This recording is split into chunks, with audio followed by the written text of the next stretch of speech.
नहीं था। फोकस करिए।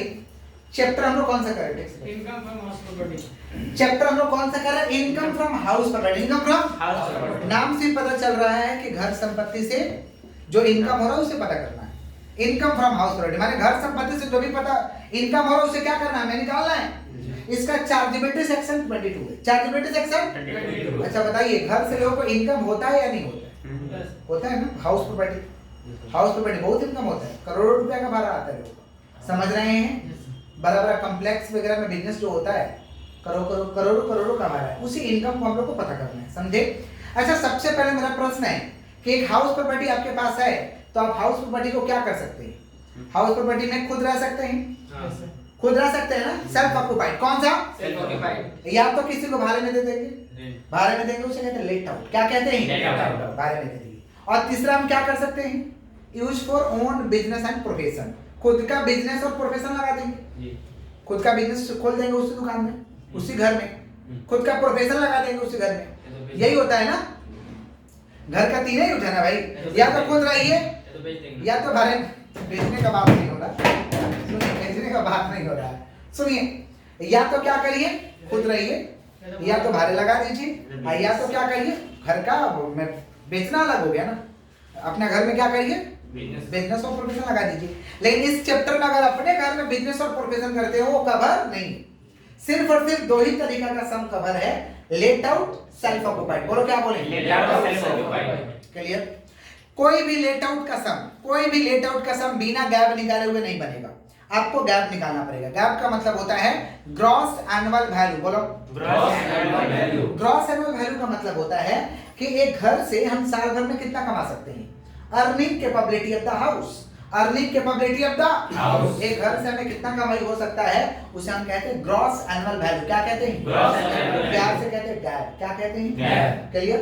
इस चैप्टर का चार्जेबिलिटी सेक्शन कितना है? 22। कितना है? 22। अच्छा, गैप निकालने का स्टेप है हायर, लोअर, हायर। बोलो हायर। पहला स्टेप है हायर, पहला स्टेप हायर। दूसरा स्टेप लोअर और तीसरा स्टेप हायर। तीन को स्टेप में गैप निकल जाएगा।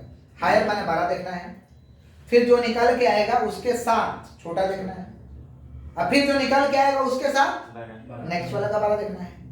तो पहले हायर, फिर लोअर, फिर हायर। चार चीज को थोड़ा समझना जरूरी है क्योंकि हम लोग कहेंगे भाई सेकंड क्लास है, बट सबको समझ आएगा। ऐसा नहीं कि नहीं समझ आएगा। क्लास किए तब भी समझ आएगा और क्लास नहीं किए तब भी आपको समझ आएगा। ध्यान से सुनिए, चार चीज हम लोग को समझना जरूरी है। पहला म्युनिसिपल वैल्यू। कौन सा?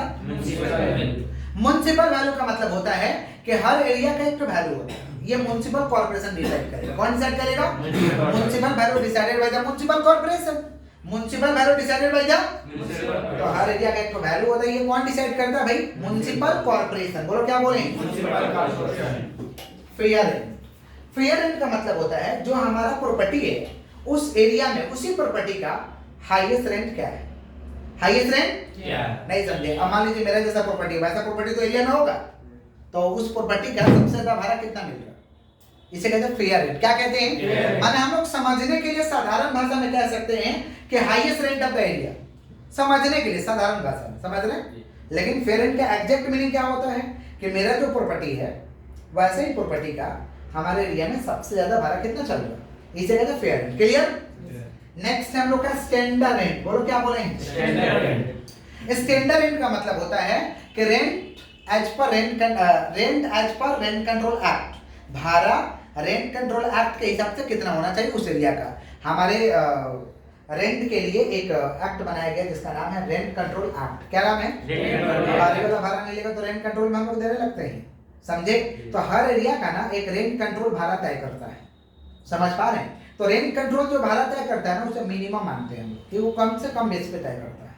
इसे कहेंगे स्टैंडर्ड रेंट। क्या कहेंगे? Standard rent. समझ रहे हैं कि नहीं समझ रहे हैं? स्टैंडर्ड रेंट मतलब समझने के लिए कह सकते हैं कि minimum rent of the area. Minimum rent of the area. ये हम लोग तय करते हैं कि रेंट कंट्रोल कौन तय करेगा? Rent control. इसे कहते हैं स्टैंडर्ड रेंट। क्या कहते हैं? Standard rent. और एक होता है एनुअल रेंट। कौन सा rent? Annual rent. Annual rent का मतलब होता है ऐसा रेंट जो हमारे पॉकेट में आएगा। ऐसा रेंट जो हमारे पॉकेट में, ऐसे रेंट को कहते हैं एनुअल रेंट। क्लियर? तो चार चीज है। Municipal value decided by municipal corporation. Fair rent का मतलब उसी प्रॉपर्टी का इस एरिया में सबसे ज्यादा रेंट कितना है। Highest rent. और स्टैंडर्ड रेंट का मतलब मिनिमम रेंट किसके हिसाब से, रेंट कंट्रोल एक्ट के हिसाब से। रेंट कंट्रोल एनुअल रेंट माने जो हमारे हमको साल में भाड़ा मिल रहा। सुनिए, मान लीजिए municipal value 50,000, standard fair rent 60,000, ये दोनों में बड़ा बताइए 50,000 और 60,000 में बड़ा कौन है? 60,000। तो ये 60,000 लिख देंगे। अब मान लीजिए स्टैंडर्ड रेंट 55,000, तो ये निकला ना, इसके साथ ही दोनों का बताइए लोअर 55,000। अब 55,000 लिख देंगे। और मान लीजिए साल में हमको भाड़ा मिल रहा है 60,000 एनुअल रेंट, तो ये दोनों में भाड़ा बताइए, तो गैप कितना हुआ? 60। समझे कि नहीं? तो म्युनिसिपल वैल्यू फेयर रेंट में सबसे बड़ा, जो निकल के आएगा उसके साथ स्टैंडर्ड रेंट, उसके साथ छोटा, फिर जो निकल के आएगा उसके साथ एनुअल रेंट का बड़ा। नहीं समझ में आया समझ में? Yes sir. ठीक है, आओ सम करते हैं। सेल्फ ऑक्युपाइड लेट आउट तो समझ गया कि कोई भी लेट आउट का प्रॉब्लम बिना गैप निकाले हुए नहीं होगा। गैप कैसे निकलेगा? हायर लोअर हायर, बोलो क्या बोले? Higher lower higher. और एक होता है सेल्फ ऑक्युपाइड। सेल्फ ऑक्युपाइड के लिए गैप की आवश्यकता नहीं है। सेल्फ ऑक्युपाइड के लिए गैप की आवश्यकता नहीं है। सेल्फ ऑक्युपाइड का जो सम चालू होता है ये नैब से चालू होता है। किससे चालू होता है? नैब का मतलब होता है net annual value. Net annual value. अब बताइए, जिस घर में खुद रह रहे के मजा ले रहे हो उसका कोई वैल्यू है? उससे कमाई होगा? होगा, तो उसका नैब क्या होगा? नील होगा। तो इनकम टैक्स कहता है कि जिस घर में खुद रह रहे के मजा ले रहे हो उसका नैब नील होगा। उसका नैब क्या होगा? नील होगा। समझा कि नहीं समझा? नैब क्या होगा? तो सेल्फ ऑक्युपाइड का सम जो होता है नैब से चालू होता है, और लेट आउट का जो सम है वो गैप से चालू होता है। बनाएंगे कैसे? कंसेप्ट भी समझाएंगे, सवाल भी कराएंगे। कंसंट्रेशन को हाईएस्ट लेवल पर रखिए, आपको जरूर समझ आएगा। ठीक है, चलिए सबसे पहले सवाल लिख लीजिए। Compute income from house property from the following. ये H1 है, ये H2 है। Let out, self occupied. Municipal value का मतलब तो समझ ही रहे हैं, fair rent, standard rent, annual rent, municipal tax, 10% loan, repair दिया हुआ है। रिपेयर का कुछ करना नहीं होता, ऐसे ही कंफ्यूजन के लिए दिया जाता है। पहले होता था रिपेयर का, अभी रिपेयर का कोई काम नहीं है। समझ पा रहे हैं क्या बोल रहे हैं हम लोग? पहले H1 का क्या निकालेंगे? गैप निकालेंगे। क्या निकालेंगे? कैसे गैप निकालेंगे आप लोग देखिए। हाँ, क्वेश्चन लिख लिए आप लोग? Yes sir. क्वेश्चन लिखे हैं? Yes sir. बालक थोड़ा पॉज करिएगा, तब तक मिटा लें। फोकस करिएगा। फॉर्मेट हम रेडी कर लिए हैं। सबसे पहले गैप निकालना पड़ेगा। लिख देंगे computation of gap. Computation of particular amount हो गया। तीन चीज को लिख लेना है, municipal value, fair and standard rent. Municipal value को हम एमबी लिखे हैं शॉर्ट में, फेयर एंड स्टैंडर्ड रेंट। तीन चीज लिख लेना है। दो स्टेप साथ में करना, हायर और लोअर। हायर और लोअर यहां लिखिए। ये दोनों में बड़ा बताइए। सर 60 कौन है बड़ा? 60। अब 60 आया ना, तो 60 के साथ इसका, 60 के साथ ये दोनों में छोटा बताइए। 60 और 50 में छोटा 50। समझे? जी सर। माने सबसे पहले बड़ा, जो बड़ा है उसके साथ छोटा। समझ गया? क्या आएगा? Reasonable expected rent. क्या निकला? माने कम से कम इतना भाड़ा होना चाहिए। इतना भाड़ा ये निकला कैसे?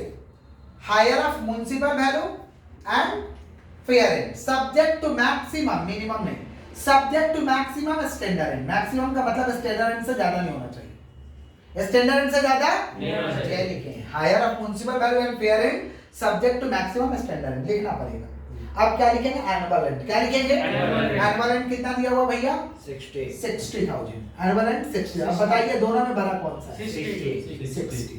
तो ये 60 जो निकला, ये हमारा क्या निकला? गैप निकला, ग्रॉस एनुअल वैल्यू। क्या निकला? Gap, gross annual value. Clear है क्या? Yes sir. कोई दिक्कत? गैप खाली गैप बोलता तो निकाल के छोड़ देते, खाली गैप का सवाल पूछता है अलग से। ठीक है, नहीं हम लोग को निकालना computation of income from house property. तो ये इनकम फ्रॉम हाउस प्रॉपर्टी कैसे निकलेगा? सबसे पहले हम लोग लिखते हैं ग्रॉस एनुअल वैल्यू। क्या लिखते हैं हम लोग? Gross annual value. क्या लिखते हैं बोलिए? इसमें से लेस करते हैं म्युनिसिपल टैक्स। क्या लेस करते हैं हम लोग? Municipal tax. लेकिन म्युनिसिपल टैक्स ओनर के द्वारा दिया होना चाहिए। म्युनिसिपल टैक्स कौन देगा? Municipal tax paid by owner. Municipal tax paid by owner. अगर ऐसा लिखा हुआ municipal tax paid by tenant, नहीं लेंगे। टेनेंट लिखा हुआ है तो municipal tax paid by owner, municipal tax paid by owner. और कैश बेसिस को होना चाहिए। क्या होना चाहिए? कैश बेसिस माने पेड करेगा तो देंगे। कुछ नहीं बोला तो पेड है, कुछ नहीं बोला तो ओनर दिया है, कुछ नहीं बोला तो पेड है, कुछ नहीं बोला तो मैंने ऐसा बोला। Municipal tax paid by tenant नहीं लेंगे। बोला म्युनिसिपल टैक्स अनपेड नहीं लेंगे। समझे? बोल दिया तुमने। क्लियर है क्या? तो लेस करेंगे municipal tax. Municipal tax less करते ही हम लोग का क्या निकल जाता है? Net annual value. क्या निकलता है? Net annual value. बोलो क्या बोल रहे हैं? Net annual value. Net annual value को हम लोग नैब कहते हैं। क्या कहते हैं? नैब। क्या कहते हैं? यहाँ से दो तो डिडक्शन देते हैं। लेस डिडक्शन अंडर सेक्शन 24 में हम लोग दो तो डिडक्शन देंगे। डिडक्शन माने छूट होता है। डिडक्शन माने क्या होता है? छूट। पहला डिडक्शन हम लोग देते हैं स्टैंडर्ड डिडक्शन। क्या देते हैं हम लोग? Standard deduction. Standard deduction 30% of नैब।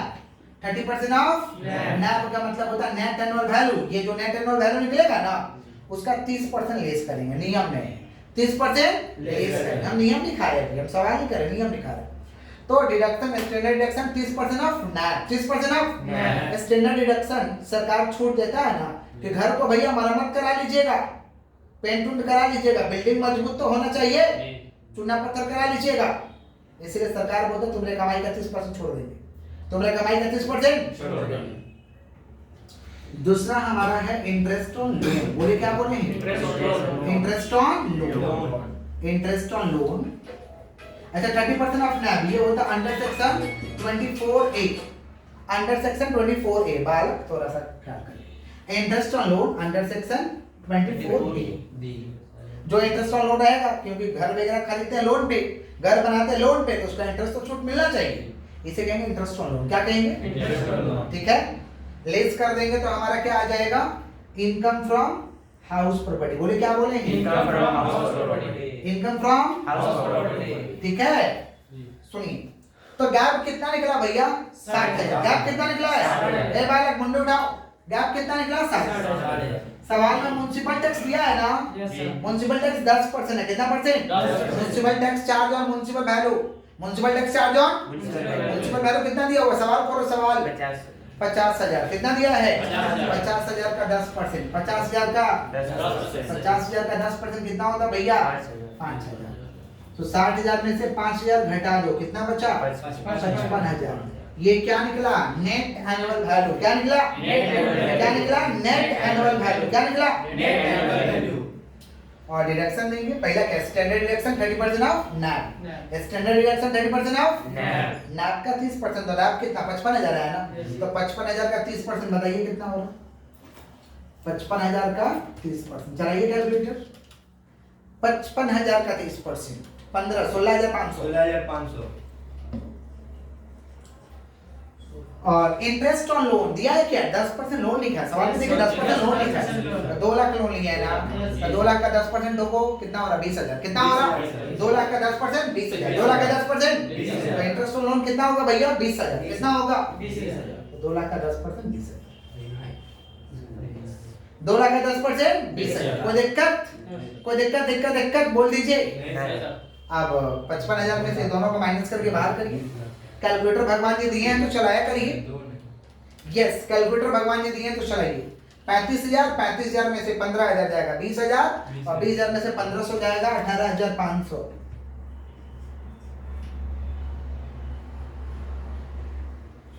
सही है। 55 में से 20 जाएगा 35। 35 में से 15 जाएगा 20 और 20,000 में से 1500 जाएगा 18,500। हाँ बालक सही है, गलत काम हो गया। आइए आगे बढ़ते हैं। अब हम लोग को सेल्फ ऑक्युपाइड का अगर सम करना रहता, अगर नहीं रहता सेल्फ ऑक्युपाइड तो यही आंसर हो जाता है। ये क्या हो जाता है? लिख देते हैं इनकम फ्रॉम हाउस प्रॉपर्टी। लेकिन एक तो सेल्फ ऑक्युपाइड है, एक रूम H2 तो ये H1 ऊपर लिख देंगे ऐसे। H1 क्या है भैया? Let out. क्या है? Let out. और H2 क्या है? Self occupied. H2 क्या है? Self occupied. का लिख देंगे सेल्फ ऑक्युपाइड। सेल्फ ऑक्युपाइड का जो सम होता है ना ये नेट एनुअल वैल्यू से चालू होता है। किससे चालू होता है? Net annual value. बोलो क्या बोले हैं? जिसे कहते हैं नैब। क्या कहते हैं? नेट एनुअल वैल्यू कितना है? नील। ये नील होता है। इससे एक ही तो डिडक्शन लेंगे इंटरेस्ट ऑन लोन। घर में जो रहते हैं वो भी तो लोन लेके खरीदते हैं। जो घरों में रहते हैं लोन लेके खरीदते हैं ना, तो छूट मिलेगा। Interest on loan under section 24B। Interest on loan under section 24B। अरे टिक्की में पूछता है स्टैंडर्ड डिडक्शन कितना परसेंट होगा? 30%। कौन सा सेक्शन में होगा? Under section 24A। समझा? और इंटरेस्ट ऑन लोन कौन सा सेक्शन में मिलता है? Under section 24 B. तो याद रखना है सब, समझे? लेस करेंगे इंटरेस्ट ऑन लोन, डिडक्शन होगा interest on loan under section 24 B. 24 कितना है? 1 लाख है ना?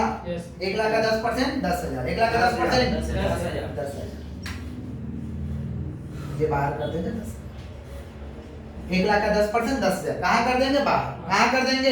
1 ही लाख लोन लिया है ना, तो 1 लाख का 10% कितना होता है? 10,000। 10,000 कर दिए तो 18,500 में से 10,000 गया, कितना बचा? 8,500। ये क्या निकला भैया? Income from house property. बोलो क्या बोले हैं? जोर से बोलिए। Income from house property. Income from house property. Income from House house property। Property. जोर से बोलिए। Income from house property. Income from house property. हमारे बच्चे नॉर्मल है। Yes sir. अब इसका ये जो इंटरेस्ट ऑन लोन है, इसका कंडीशन है, ये जो इंटरेस्ट ऑन लोन है ना, इसका कंडीशन है, अगर सेल्फ ऑक्युपाइड के लिए लोन लिए हो, सेल्फ ऑक्युपाइड के लिए और लोन लिए हो 1/4/1999 के बाद, 1/4/1999 के बाद, तो मैक्सिमम इंटरेस्ट ना 2 लाख का लिमिट है, 2 लाख तक छूट मिलेगा। उससे ज्यादा का छूट नहीं। उससे कम का मिलेगा, लेकिन ज्यादा का नहीं। मैक्सिमम कितना का छूट मिलेगा? 2 लाख। कितना का? 2 लाख। अगर तुम लोन 1/4/99 के बाद लिए हो, 1/4/99 के 1/4/99 के बाद लोन लिए हो ना, तो मैक्सिमम कितना छूट मिलेगा? 2 लाख। कितना मिलेगा? 2 लाख। समझा? सेल्फ ऑक्युपाइड वाला घर लिया है, लोन उसके लिए लोन लिया, उसके लिए क्या लिया?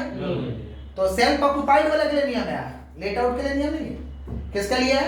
Self occupied. किसके लिए? Self occupied। अगर सेल्फ ऑक्युपाइड के लिए घर लिया है और लोन लिया है 1/4/99 के बाद, तो मैक्सिमम इंटरेस्ट 2 लाख का मिलेगा छूट। कितना का? 2 लाख। ये नोट में हम लिख दे रहे हैं। If loan taken after 1/4/1999 then maximum interest कितना अलाउड? 2 लाख। कितना? 2 लाख। नोट में लिख दे रहे हैं, ठीक है? कॉपी करिए, नोट में हम नीचे लिख दे रहे हैं। ठीक क्लियर है क्या? दिक्कत है तो पूछ लीजिए, दिक्कत है पूछ लीजिए क्या है। सुनिए, if loan taken move on, if loan taken for self occupied house property, self occupied house property. समझ रहे हैं? then maximum interest allowed, maximum माने ज्यादा, इससे कम वाला मिलेगा लेकिन 2 लाख से ज्यादा नहीं मिलेगा। समझा? 2 लाख से ज्यादा नहीं मिलेगा। then maximum interest allowed ₹2 lakh. Interest allowed ₹2 lakh. कोई तकलीफ है? हमारे बच्चे नॉर्मल है कि नहीं नॉर्मल है? बोल दीजिए नॉर्मल है। समझ आया है? ठीक है, तो कॉपी करिए।